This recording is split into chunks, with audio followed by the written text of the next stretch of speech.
Olá! Hoje nós vamos bater um papo sobre storytelling. Eu sou Anita Cardoso, Relações Públicas, especialista em responsabilidade social e mestre em comunicação. Sou também autora do livro Storytelling como Recurso Estratégico Comunicacional. Para que a gente possa entender um pouquinho a importância do storytelling como um recurso estratégico comunicacional, é importante a gente entender a importância da narrativa e da memória oral que todos os seres humanos compartilham e realizam ao longo de suas vidas. Para começar, eu queria deixar bastante evidente que o storytelling ou a contação de histórias não é uma ferramenta. É um recurso estratégico. Qual a diferença disso? A diferença é que recurso se molda à realidade, a cada contexto, que é uma grande palavra-chave para o uso do storytelling em qualquer circunstância, seja na educação, seja nas organizações privadas, públicas ou não governamentais. Lembrem-se sempre dessa palavra. Contação de histórias, storytelling, demanda um contexto. Então, para que a gente possa entender esse recurso, a gente precisa entender que o ser humano sempre foi um ser narrador. Walter Benjamin, um grande autor dos anos 30 do século 20, ele sempre se preocupava, no período das guerras, com as grandes mortes e com as tristezas que a Primeira e a Segunda Guerra trouxe para o mundo, se preocupava com o fim das narrativas. Quem ia trazer as memórias e as histórias dos seus ancestrais que estavam todos mortos a partir dessas grandes tragédias causadas pelo homem. Mas, por sorte, a memória foi sendo multiplicada e ela nunca se findou. Algumas narrativas que eram preocupantes de se perder, elas foram de alguma forma sendo passadas de pai para filho e foram se perpetuando. Então, narrar tem uma importância muito maior do que simplesmente falar sobre algo. Tem uma importância de trazer do passado para o presente vivências que vão fazer as experimentações ficarem muito mais sustentadas. Por que eu faço isso? Por causa disso, disso e disso. Então, a narrativa, ela vem muito para comprovar, para atestar determinada prática em um determinado contexto para que as pessoas tenham mais capacidade de tomar decisões e soluções. E isso está vinculado à memória de todas as pessoas. Então, as narrativas elas vão sendo construídas à medida das escutas e, a partir daí, essa memória vai trazendo ela para o futuro. Todas as vezes que a gente traz uma história oral narrada por alguém, a gente está transformando ela em passado, de passado para futuro. Esse é o primeiro grande ponto do storytelling ou contação de histórias. Já agora, na contemporaneidade, uma autora argentina, Beatriz Sarlo, ela fala muito da importância do narrar e de trazer para o presente essas experiências, porque essas experiências, elas comprovam sabedorias populares, comprovam ações que já foram eficazes ou não eficazes. Mais uma vez, a palavra contexto vem para justificar a ação de tudo isso. O storytelling nas organizações de uma maneira geral entrou na virada dos anos 90 para os anos 2000 como uma estratégia comunicacional até para o lado mais da publicidade. Então foram usados recursos e falas para que aquela organização fosse carimbada, chancelada por aquela história. Então, dando um exemplo assim mais prático, teve uma campanha do início dos anos 2000, feita pelo Banco do Brasil, pela Petrobras, e a Petrobras trouxe um grupo de pessoas do Brasil inteiro e criou a campanha Me Inspira. Então, o que ela trouxe? Ela disse que aquele ribeirinho da Amazônia que cuidava da floresta amazônica, contando a sua história de ribeirinho, a inspirava. que um sociólogo que trabalhava com crianças no Vale do Jequitinhonha o inspirava. Que um artista que produzia bens culturais populares o inspirava. Então foi trazendo personalidades, celebridades, influenciadores, contando suas histórias individuais e trazendo para si, Petrobras, a realidade da inspiração. Então a história ela serve para reverberar, para balizar ou chancelar uma organização. E qual a importância disso para a educação? Se olharmos para o conhecimento vem do empírico para o teórico e não ao contrário. Primeiro a gente experimentou, primeiro a gente errou, primeiro a gente acertou, para depois a gente teorizar aquela prática. E muitas vezes, com tantas superficialidades digitais que a gente contém hoje no nosso dia a dia, a gente esquece de incluir contextos e narrativas que vão fortalecer a aprendizagem de um determinado público. Então eu vou voltar ao Vale do Jequitinhonha, que é uma experiência muito interessante.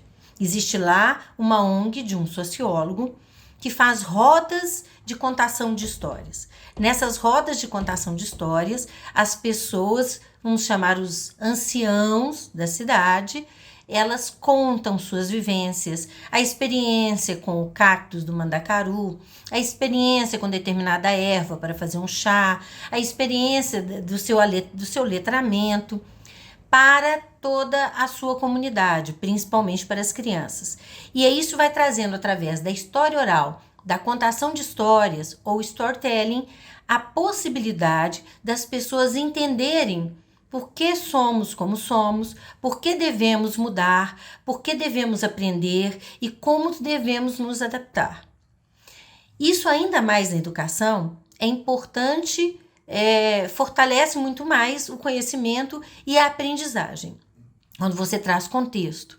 Se eu falo lá no Vale do Jequitinhonha sobre o mandacaru, sobre as ervas cidreiras, sobre a produção de alguma coisa na cana, sobre as coisas do local, experimentando a matemática, o português, a história, através das coisas locais e da contação da realidade, a aprendizagem fica mais fluida, mais nítida, mais coerente. É o mesmo que eu chegar no sertão e falar do mar, e chegar no mar e falar do sertão. Isso não funciona. Então, a contação de histórias ou storytelling, ele entra na educação como um fortalecedor de experiências e vivências através das histórias.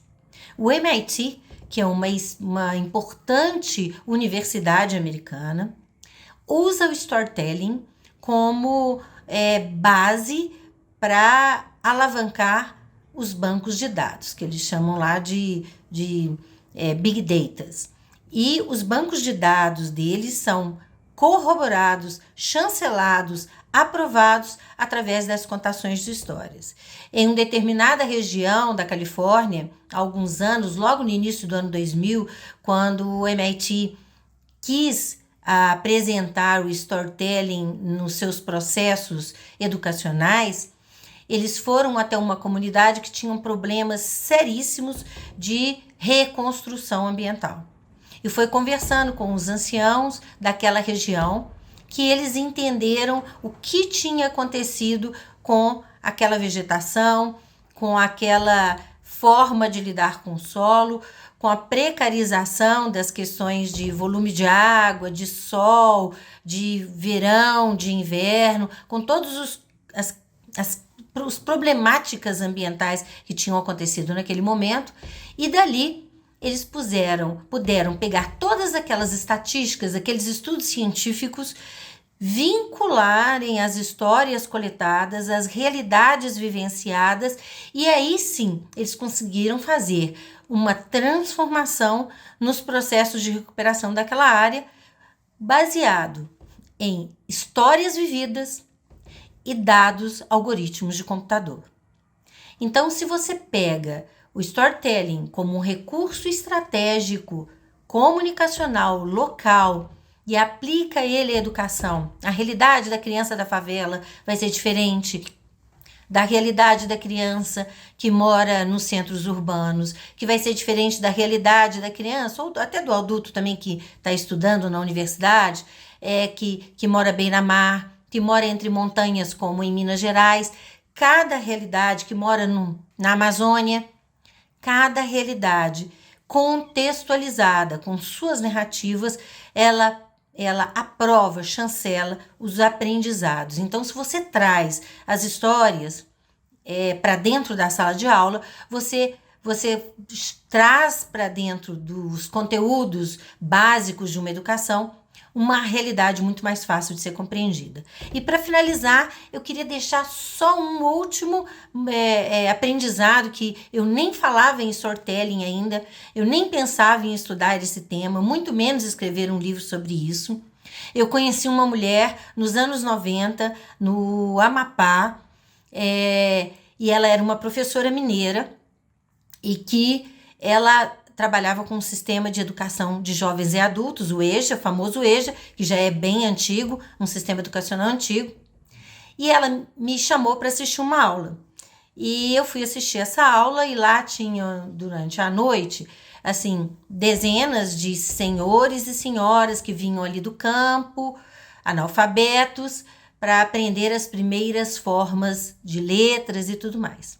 Então, a primeira aula com essas pessoas, ela deu um papel, um lápis, e falou para cada um assim: escreva a sua história. Aí eu fiquei bem espantada. Eu falei, mas como que eles vão escrever história se eles são analfabetos? E como um toque de mágica, ela foi passando de carteira em carteira e falando: nossa, como sua história é rica, como sua história é linda. E foi assim a cada uma daquelas dezenas de carteiras. No final do momento da escrita, ela chamou um a um, após ter encorajado ali sobre a sua realidade, da sua história, para que ele contasse a sua história.